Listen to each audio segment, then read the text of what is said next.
So as companies and as leaders, we have to embrace AI. We have to get 25-year-olds to teach us all these different tools. We have to start showing people what we're working on and find out ways to optimize and automate and leverage AI, and not only investigate the tech stack that we're using, but show us how to optimize and automate things. That's the future of work. And we need to start embracing technology and getting way ahead of that wave faster. And we need to get a lot of baby boomers to start to realize that the true wisdom that they can embrace is the wisdom of the Gen Z. I am proud to welcome an old friend of mine, Cameron Herold. Cameron has done a lot of amazing things, including the founder of Back Pocket COO, founder of the COO Alliance, best-selling author, speaker. Cameron, do you want to give a little more background about what you've been up to lately? And a world traveler. Every time I see you, you're in a different continent. I got known for building a company called 1-800-GOT-JUNK. I was their chief operating officer, grew them from 14 employees to 3,100 employees in 6 years. I had 2 EO qualifying companies prior to that. One that went on to become the largest collision repair chain in the world. It's called Gerber Auto Body in the US and Boyd Auto Body in Canada. And then we had a private currency company. So I'd been known for building all these companies quite quickly. When I left 1-800-GOT-JUNK, I started working behind the scenes, coaching typically people with 50 to 500 employees. But I've worked behind the scenes with companies all over the world.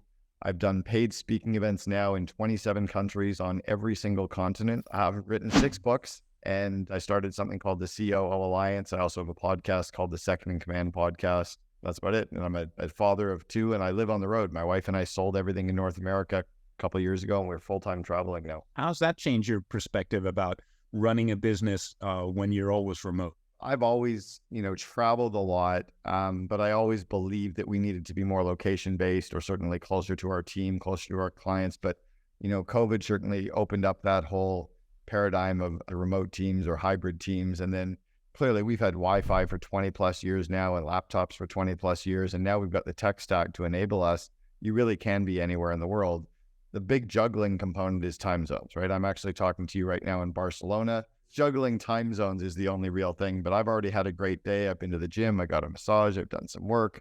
I'm going to be doing a few hours of calls. Dinner doesn't start in Barcelona till 8 o'clock. So we'll go for dinner at 8 o'clock. I have an amazing assistant who's been with me for 8 years. And then my wife, who really is the one who's logistically planning everything, because we're really hitting a bucket list item every probably 2 or 3 weeks right now. What's your reflection on that? What advice do you give to COOs and CEOs now who talk about we want to have remote teams? What I've noticed over the last 3 years, and I mean, I've been very well known in the culture space. I've coached companies all over the world that have gone on to rank #1 in their country to work for. I used to believe it had to be in the office. And virtually every single aspect of what you can do in an office, you can actually do over tech, over Zoom. What's tough is the interpersonal relationships. What's tough is the real connecting with people. So offsites, when you used to have like the in-person office and you'd go offsite to go somewhere, on-sites are the new offsite, right? Like getting everybody together in an office or getting everybody together in a physical space is equally as important as getting everybody out of the office used to be. And companies now really have to focus on getting their teams together. And no, I'm not talking if you're a 500 person, 5,000 person company, you're not going to get all 5,000 people together, but you're certainly going to get people together in regions, in work groups, in business areas. But it's important to build the connections as a team. But culture starts with alignment with vision, alignment with core values, alignment with core purpose, alignment with the BHAG, alignment with your vivid vision. And when you have all those components really locked and loaded, you have the right people pulling in that direction, then you can leverage technology to kind of amp up the culture side of things. There's tools that you can leverage to connect, but it's tougher. But we're not going back. And you wrote a book called Vivid Vision, so you know of what you speak.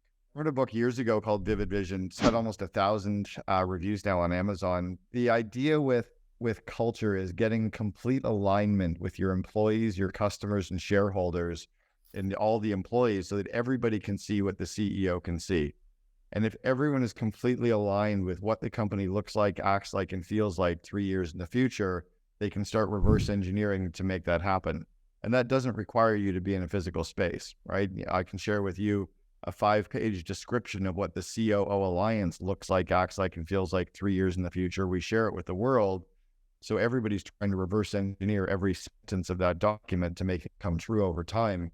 But I think we as leaders have to be very cognizant that you're going to lack the human connection because people are remote. You know, my youngest son right now is second year university, wants to work in a marketing agency in Vancouver. And he's like, I don't want to work remote. Like, I want to be around people to get to know them and learn more. And I'm like, he might have actually missed the opportunity to ever work in a physical space. What do you think is a proper cadence? What, groups or teams, how often should they be meeting? Is it once a year? Is it twice a year? Is it more to kind of build on that internal culture and cohesion? I think it's based less around how often and more around about what. So it's really about what are the people meeting.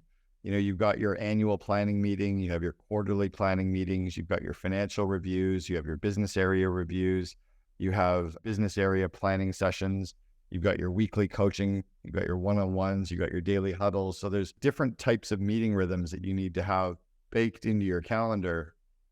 And then you need to decide which of those are important to have in person, right? It's truly the annual and quarterlies that really are going to be best about the in-person.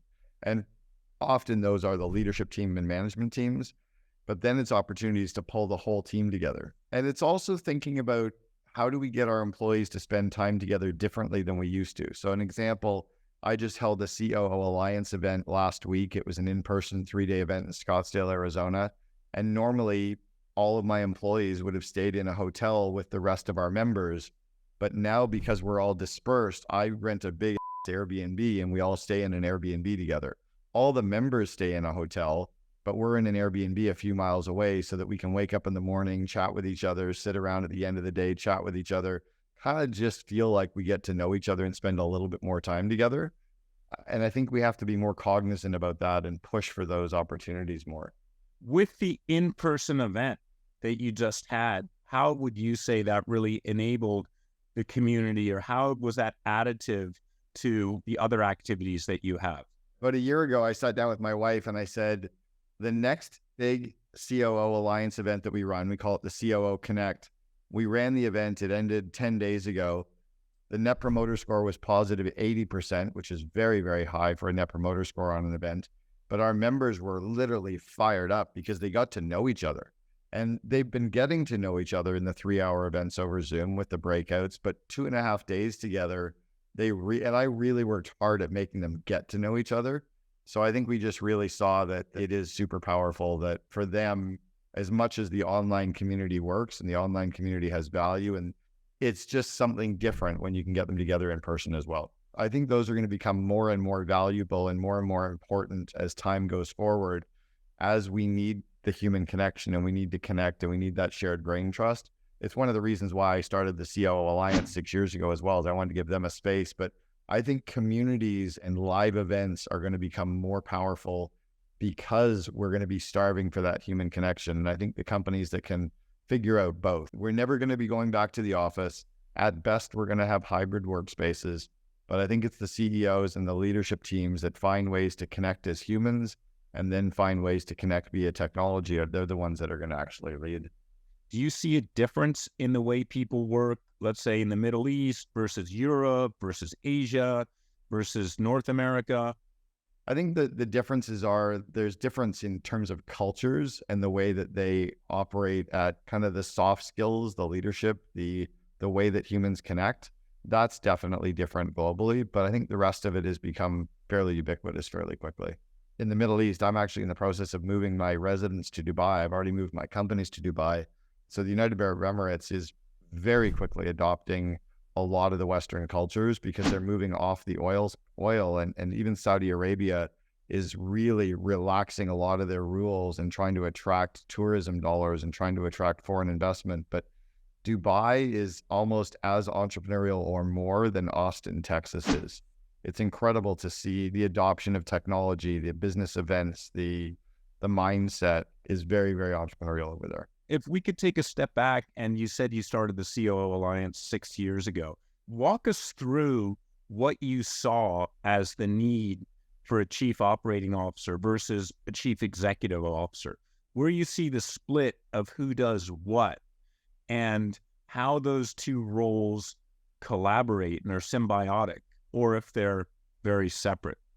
Gino Wickman, who wrote the book Traction, created the EOS, the Entrepreneurial Operating System, did a very good job of talking about the visionary and integrator. And that's kind of what the CEO, COO is. The CEO is the one that has the vision. The COO is the one who makes it happen. I think Thomas Edison said, vision without execution is hallucination. So you can't just have the ideas. You need someone to put that in place. And it's very rare as a company scales past 30 to 100 people. The CEO often doesn't know how to do it. They need the team of people that know how. And a lot of the soft skills of leadership is what the COO tends to bring to the table. We also bring to the table the areas of weaknesses of the CEO.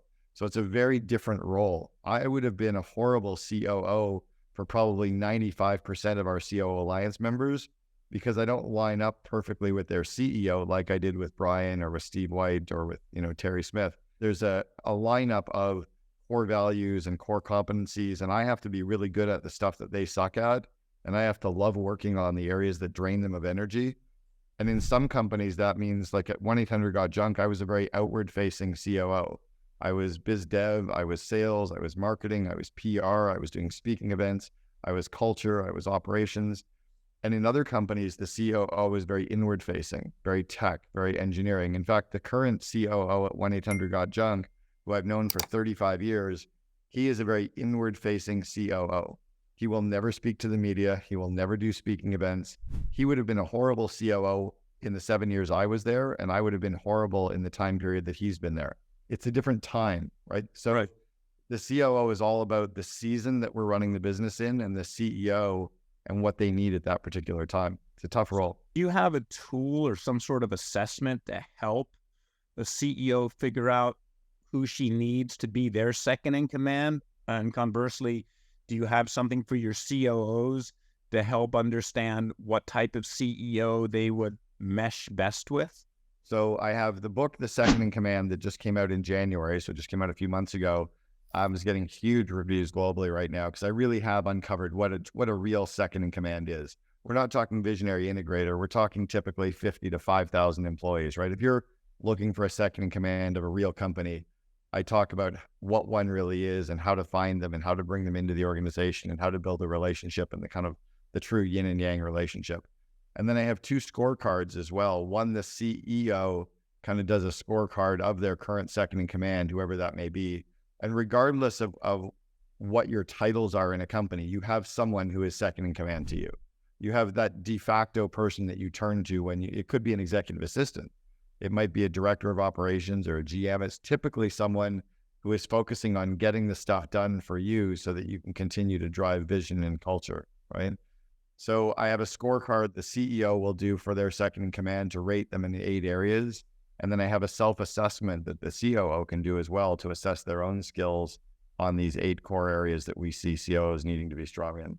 As things have changed, specifically, I'm thinking about just the last year, the explosion of AI onto the scene, the concern about, right now in the United States, we're having a writer's strike for all the content creators. And now they say there's a director's strike. And I just read an article the other day saying it's purely about ChatGPT. Once your content is there, it's now in the matrix.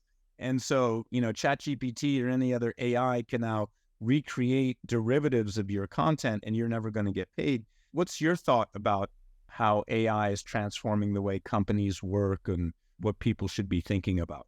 I saw a saying years ago, and it said, if the rate of change outside your business is greater than the rate of change inside your business, you're out of business. When I started at 1-800-GOT-JUNK, Brian laughed at me with a laptop and he goes, what are you going to do? Walk around from meeting to meeting with that thing? I'm like, yes, actually. And 3 days later, he owned a laptop. So we can't slow down progress. We have to embrace it. We have to get ahead of it. And then you need to understand the technology tools to leverage that and automate and optimize all of our work, because this is why 25-year-olds can kick the ass of a 60-year-old at work today. A 60-year-old's going, oh, I have 40 years experience. No, you don't. You have 5 years experience 8 times in a row. You've been doing the same thing for 35 of the last 40 years. You get a 25-year-old who's got 2 years experience and the technology skills to kick our ass.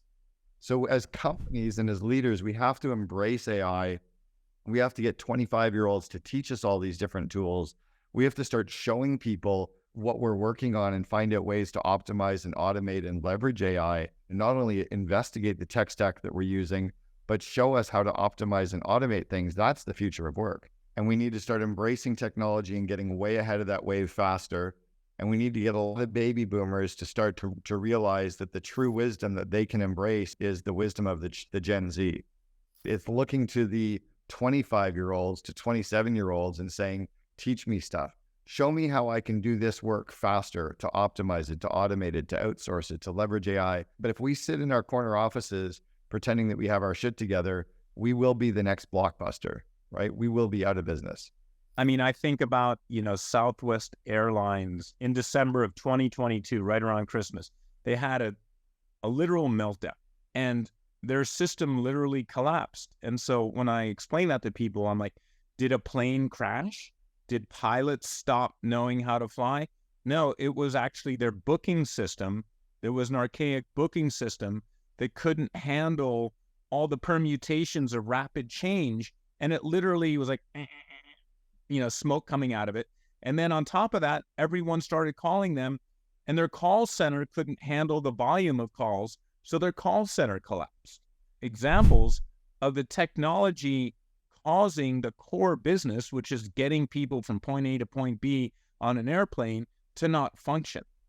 And that's, I think, an important thing that now a lot of executives are like, okay, technology, we need to make sure it's a competitive advantage and it's not a stumbling block for us. Technology every year is doubling, right? The ability to do more. Moore's Law talks about the speed and the cost of it, is that these are technologies that would have been unthought of 30 years ago, and now they're free. And how fast you can work on stuff. So yeah, if companies aren't ahead on every single area of the tech stack, they're out of business. And is that a role for a COO, a CEO, a CIO? What's the interface? Like, how do you have that conversation internally about, what are we doing the right thing? Are we up to speed? Whose responsibility should that be? What's interesting right now that we're noticing is most COOs are starting to have very strong abilities or competencies in the tech space. That it used to be that you could have a COO who would manage somebody who was good in tech. The COO needs to at least be competent in tech and understand tech, because it's all tech now, right? 30 years or 20 years ago, it was, well, we're an online or offline business and an online business. Everything's online. Like even the most offline businesses are online now. So there's so many just areas of technology that are touching the businesses that they have to actually be competent in that. I have a friend of mine in Vancouver. He turned to his head of IT and he said, for the next 12 months, the goal of IT is to find 12 expenses in the company and replace them with 12 free software solutions. You're not allowed to build anything. You're not allowed to buy anything. Go find 12 solutions to replace 12 expenses. That's it. Go. And 12 months later, he gave them the same task again. Often IT is trying to build stuff and integrate stuff, whereas often there is a faster, cheaper, leaner way. The big companies are starting to embrace some of these leaner solutions as well. Not for everything, but it doesn't all have to be complicated. And ChatGPT is an example of that, right? Yeah. Some big companies will be like, oh, well, it doesn't integrate. It doesn't integrate. It just works. Have people figuring out some of these 4,000 AI tools and using some of them in some way to replace 10 or 20 or 30% of their hours this week, that cumulative is massive. I know you're very passionate about fintech and, you have a lot of experience from the crypto world. I mean, I always find it interesting that they bring up regulations like the Glass-Steagall Act, that was written in the early 20th century. And my analogy to people is like, think about if the regulatory regime that the airlines followed were written before automobiles were on the road. And I mean, that's kind of as crazy as it is now. And, I also think that regulatory wise, you see a lot of countries embracing innovation in financial services and communications. And it just seems, at least in the United States, that our whole regulatory regime is slow to broken. They're not moving fast enough. The average person sitting in Congress is, our grandparents' age and barely just figured out how to use email, let alone something new. So I'm concerned about that. And at the same time, you look in the financial services, a lot of companies with innovative financial services have said, we're moving offshore. We can't be in the United States because it's too complex. That's what I did. I mean, I'm Canadian. I was living and working in the United States for 8 years, just under 8 years, because after 8 years, the United States on a green card can consider me as American for the rest of my life and tax me on worldwide income. There's only 2 countries in the world that tax you on worldwide income, the United States and Eritrea. So as a Canadian, I had to get out of the US. So I moved to Barbados, where my corporate taxes are 3.5%. My personal taxes are roughly about $20,000 a year, and I'm done. And I only have to go there 1 day a year. Now I'm in the process of moving to Dubai, which is just even better and cleaner and more modern and better banking and better roads and better, like, it's incredible. Like, we have to adopt or die.